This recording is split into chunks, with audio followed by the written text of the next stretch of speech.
पहाड़ियों और हरे भरे जंगलों के बीच बसे एक गांव में एक नदी थी।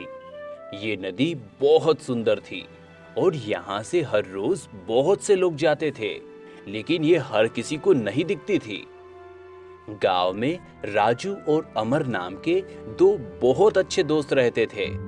एक बार जब वे नदी के किनारे खेल रहे थे, उन्होंने कुछ ग्रामीणों को हीरो से भरी नदी के बारे में बात करते हुए सुना। क्यों राज, तुमने उस नदी के बारे में सुना है? तुम कौन सी नदी के बारे में बात कर रहे हो?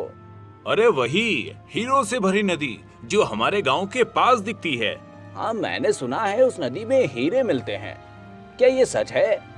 उस नदी में हीरे मिलते हैं, लेकिन वो हर किसी को नहीं मिलते। जो सच्चा और मेहनती है उसे ही मिलते हैं। तभी राजू और अमर जाकर उनसे पूछते हैं, क्षमा कीजिए, आप किस हीरे से भरी नदी के बारे में बात कर रहे थे? इसी जगह हीरो से भरी नदी दिखती है, लेकिन वो हर किसी को नहीं दिखती।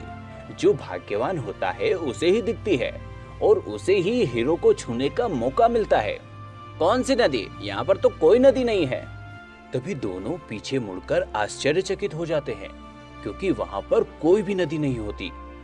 अरे अमर, हम दोनों थोड़ी देर पहले यहाँ नदी के किनारे ही खेल रहे थे ना? हाँ राजू, लेकिन ये नदी कैसे गायब हो गई? ग्रामवासी उनकी बातें सुनकर आश्चर्य से उन्हें देखने लगे और उन्हें हर रोज यहाँ आने की सलाह देते हैं, जिससे उन्हें नदी दिख जाए और वे सलाह देकर चले जाते हैं। राजू, हमने हीरो को पाने का बहुत अच्छा मौका गवा दिया। हाँ अमर, हाथ आया लेकिन मुंह न लगा। जाने दो, हम कल फिर से आएंगे। ऐसा कहकर दोनों वहां से निकल जाते हैं। अगले दिन फिर से दोनों जंगल में खेलने के लिए आते हैं और उसी जगह पर खेलने लगते हैं। दोनों का खेल हो जाता है, लेकिन फिर भी उन्हें नदी नहीं दिखती। दोनों हर रोज वहां आने लगे, लेकिन कई महीनों बाद भी उन्हें वहां कुछ नहीं दिखा। ऐसे ही दिन बीतते गए। एक दिन जब वे जंगल में घूम रहे थे, तब उनकी नजर टूटे हुए पंख वाले एक घायल पक्षी पर पड़ी। बिना किसी हिचकिचाहट के वो सावधानी से पक्षी को घर ले गए और उसे दवाई लगाई, उसकी देखभाल की और रात के लिए उसे आश्रय दिया। जैसे ही सुबह हुई, पक्षी ठीक हो गया था। पक्षी ने कहा, आपकी दयालुता के लिए धन्यवाद। मैं हीरो से भरी नदी का संरक्षक हूँ। आपकी निस्वार्थता और करुणा ने आपकी योग्यता साबित कर दी है। मेरे पीछे आओ और मैं तुम्हें नदी तक पहुंचा दूंगा। राजू और अमर रहस्यमय पक्षी के पीछे पीछे जंगल में चले गए। जंगल में चलते चलते कब वे एक जादुई दुनिया में पहुंच गए, उन्हें पता ही नहीं चला।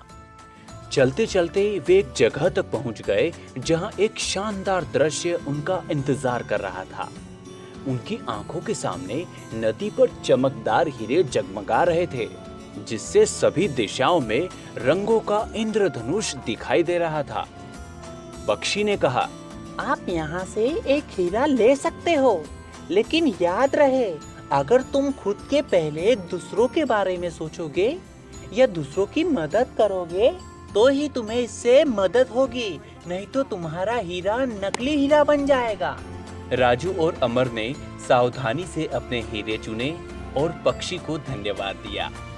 जंगल से रास्ता ढूंढते हुए दोनों घर पर आ गए और उन्होंने संभाल कर हीरे को घर में रख दिया। अगले दिन एक जरूरतमंद खाना मांगते हुए राजू के घर आया। घर में कोई है जो इस भूखे को खाना देगा? कौन आया है? बेटा, मैं 2 दिन से भूखा हूँ, मुझे कुछ खाने को दे दो। बहुत मेहरबानी होगी बेटा। आप रुकिए, मैं कुछ लेकर आता हूँ। राजू जरूरतमंद को खाने के लिए देता है और वो आदमी वहां से चला जाता है।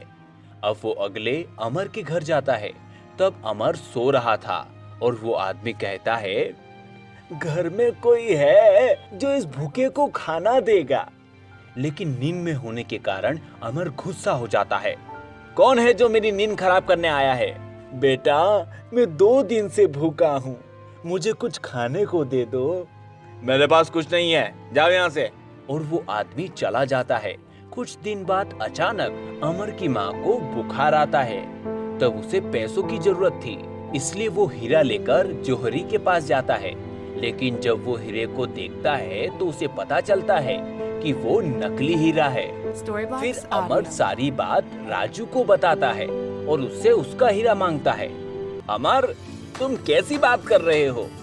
मैं तुम्हारी माँ को अपनी माँ की तरह मानता हूँ। ये लो हीरा, ले जाओ। और अमर वो हीरा लेकर जाता है। उसके बाद जब राजू अलमारी देख रहा था तभी उसे चमकता हुआ दूसरा हीरा मिलता है और वो बहुत खुश हो जाता है। दूसरी तरफ अमर हीरा बेचकर आए पैसों से अपनी माँ को अस्पताल ले जाता है।